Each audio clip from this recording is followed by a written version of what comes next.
ఇప్పుడు గడిచిన డిసెంబర్ నెలలో 9వ తారీఖున మన రేగడామదల వలస మండలం బాలకాయ వలస విలేజ్‌కి చెందిన కిలారి కమల అనే ఒక మహిళ మా పోలీస్ స్టేషన్‌కొచ్చి ఆమె అదే నెలలో 4, 5 తారీఖుల్లో ఇంట్లో బంగారం పెట్టినట్టు, ఆ బంగారం వాళ్ళు పనుల నిమిత్తం వెళ్ళిపోయిన తర్వాత మళ్ళీ వచ్చి 9వ తారీఖున చూసుకుంటే ఆ బంగారం లేదు అనే విధంగా మాకు రిపోర్ట్ ఇవ్వడం జరిగింది.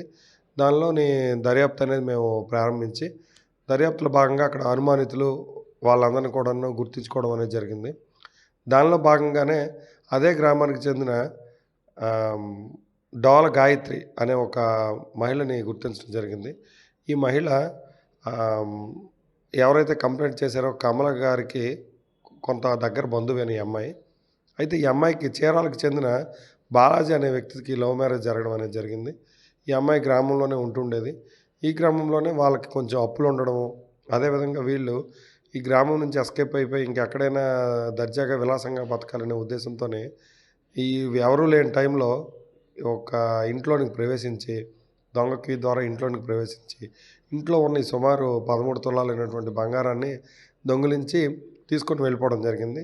ఈ మొత్తం బంగారాన్ని ఆంధ్రవలసలో ఉన్నటువంటి ముత్తూట్ ఫైనాన్స్‌లోని, అదేవిధంగా చీరాల పట్టణంలో కూడా ముత్తూట్ ఫైనాన్స్‌లో లోన్స్‌లో వీళ్ళు పెట్టి సుమారు 11,00,000 వరకు వీళ్ళు డబ్బులు తీసుకొని రావడం జరిగింది.